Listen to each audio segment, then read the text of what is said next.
Their one point agenda is to hate Muslims. Hello and welcome to this joint production of NewsClick with Leaflet.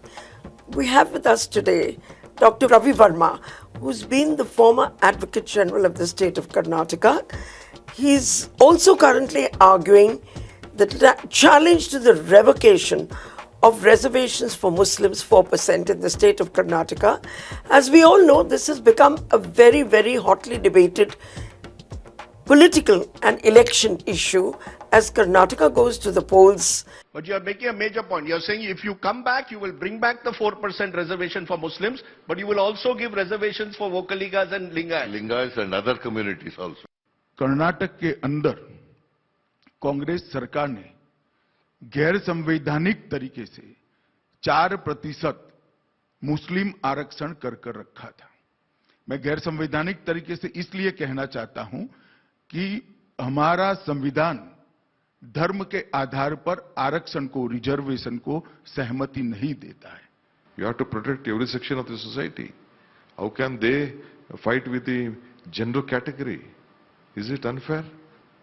So you would give back the 4% if you come back to power to the minorities? It is our bound duty to protect their interest. Dr. Ravivarma will explain to us the relevance of this issue and his approach to the problem, since he is currently arguing the case in the Supreme Court. So, Dr. Verma, could you please explain to us what is the relevance of this challenge that you have brought to the revocation of reservations of 4% for Muslims in the state of Karnataka in the Supreme Court of India? At the outset, I appreciate the concern shown by Leaflet and NewsClick on this all-important subject of social justice as a whole and social justice to Muslims. So far as Karnataka is concerned, we have a rich heritage of social justice. And to the viewers, I should tell you, the first census in India was in the year 1872. That is when people came to know that the dominating caste in public services, namely the Brahmins, they formed just over a 3% of the population. So, 1872 was the first census. In the then princely state of Mysore, the first concept of reservation was introduced as early as in 1874. First beneficiaries were Muslims and non-Brahmin Hindus. So this would be the right occasion for you to explain what is the relevance of reservations and why they're so critical to what we call social justice under the Constitution of India. Yeah, as I told you, the whole concept was to bring down the preponderance of Brahmins in public administration.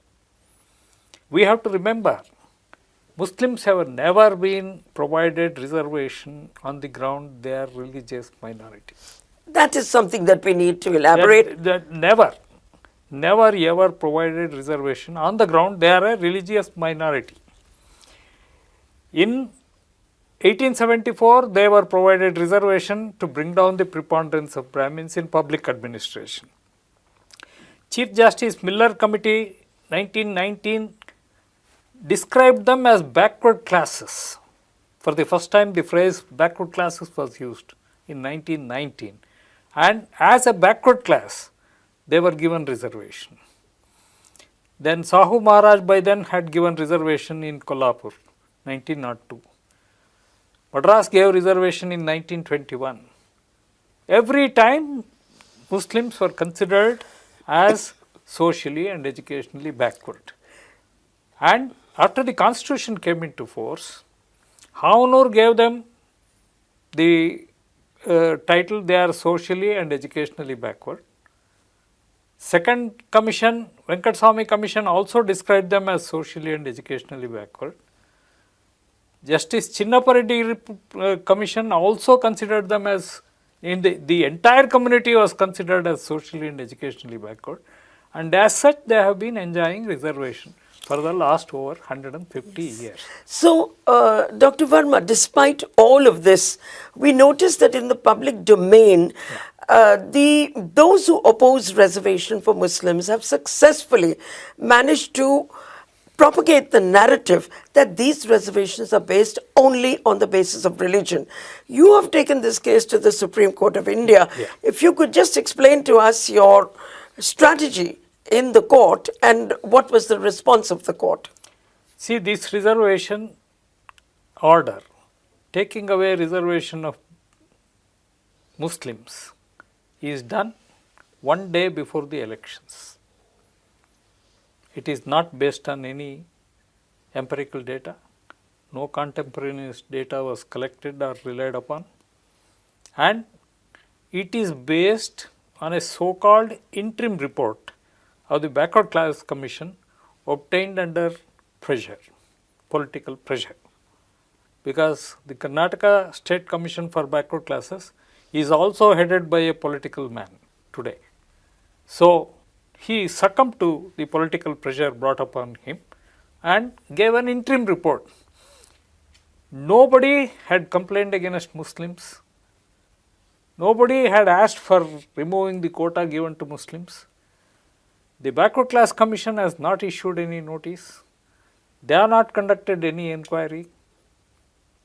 Therefore, that issue was not before the Backward Class Commission at all. But just like that, Backward Class Commission gives an interim report, you transfer them to economically weaker sections. I On that ground, this order is passed.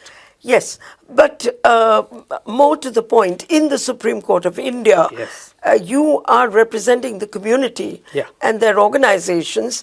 And if you could just explain to us a little bit about the arguments that you'll be presenting to the court as to why, in your opinion, this reservation is based on social and educational backwardness and not on religion alone.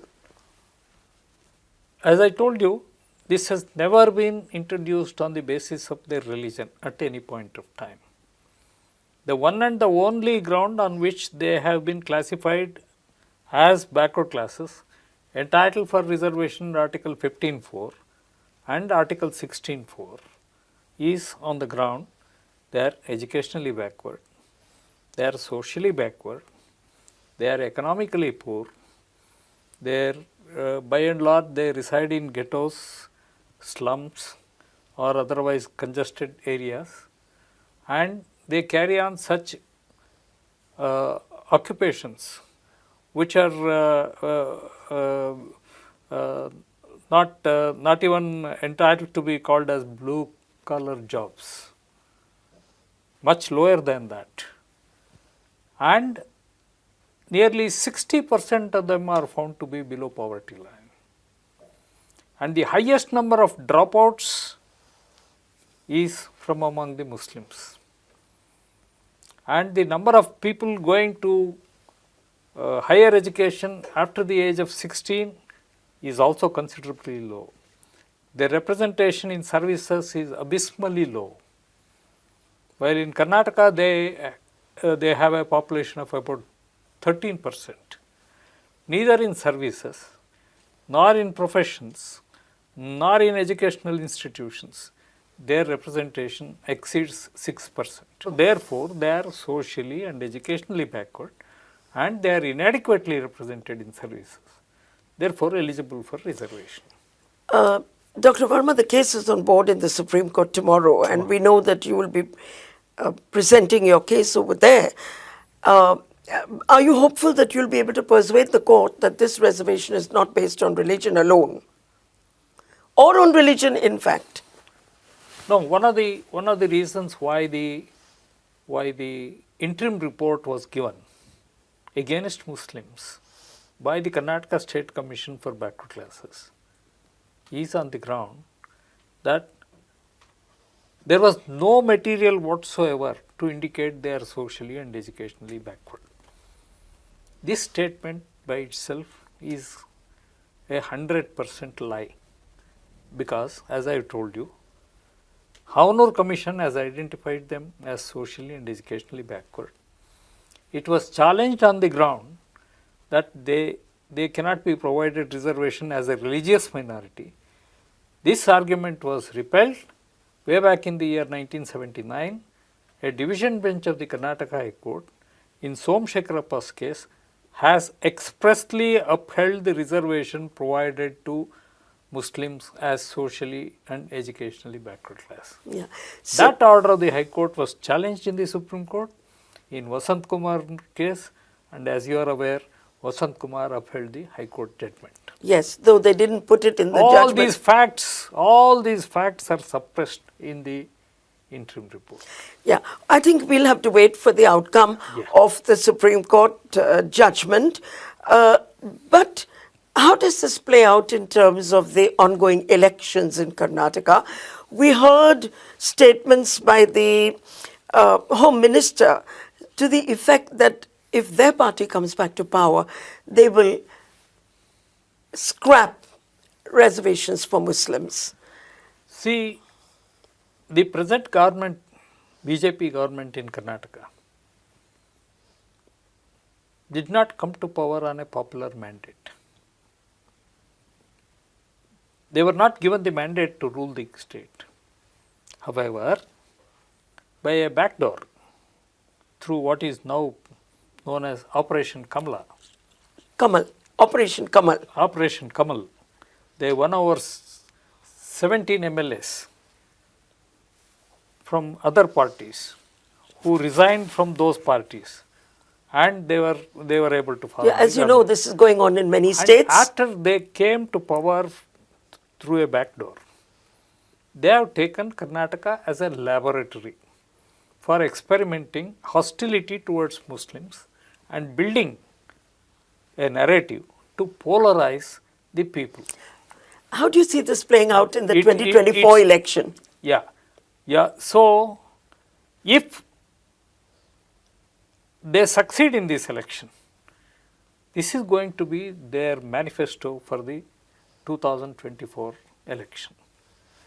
Hijab to remove Muslim girls from schools, halal to remove Qurayshis from mutton shops, azan to bring down the influence of imams, particularly in the prayer that is being held in the morning, early morning, and reservation. This is a very, very serious issue, a very good this thing to, because RSS is not comfortable if it is shown Brahmin versus others. They are very happy if it is shown Muslim versus others. So and also, I should also point out the repeated statement made by Mr. Amit Shah that Muslims are removed because they are a religious minority is by itself cherry picking the Muslims for a hostile discrimination. Why? Because the entire Christian community, which has never been declared as a backward community by any commission, finds a place in the government order, enjoying reservation of 7% now. The entire Buddhist community, religious minority, they are in the reservation order. Jains are in the reservation order. So, Christian converts to scheduled caste, scheduled caste converts to Christianity. They find a special mention in the reservation order. So, religious minorities are already there. Muslims alone are picked out for this. Yeah. Hostile Dr. Verma, on a connected issue, I want to ask you, I find it very ironical that the High Court in Patna has stayed the effort of the government of Bihar to collect data to determine social and economic backwardness, educational backwardness. And the reason for this is, as you know, in the Nagaraj judgment, we were repeatedly told that you cannot make reservations without data. Yeah. So on the one hand, the Supreme Court tells us that you cannot make reservations without data. On the other hand, when there's an effort to collect data, we have a stay from the High Court. How do you see this? So far as the caste data collection is concerned, all the political parties are guilty of suppressing this information from the nation. It is the Britishers alone who collected accurate data about the population of each caste and their socio-educational and economic position as it reflected then. So, from 1872 to 1931, comprehensive data was collected and data collection improved by leaps and bounds on the basis of the experience they had in the past. 1941 census was incomplete because of the Second World War. So, after that, the census stopped collecting caste details.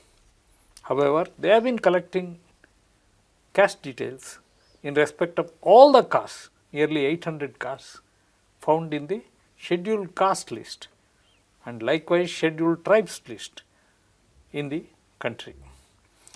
Now, so far as the Patna High Court is concerned, Patna High Court has stayed the ongoing process. What is important to take note of is, this stay was given on 3rd May. The survey was conducted way back in the month of February 2023. So, practically the survey is over. It is only finishing touches. And as per the statement made by the Advocate General to the court, 80% of the work is over. And the data is already in the public domain. That is what he has said. Be that as it may, now it has been stayed.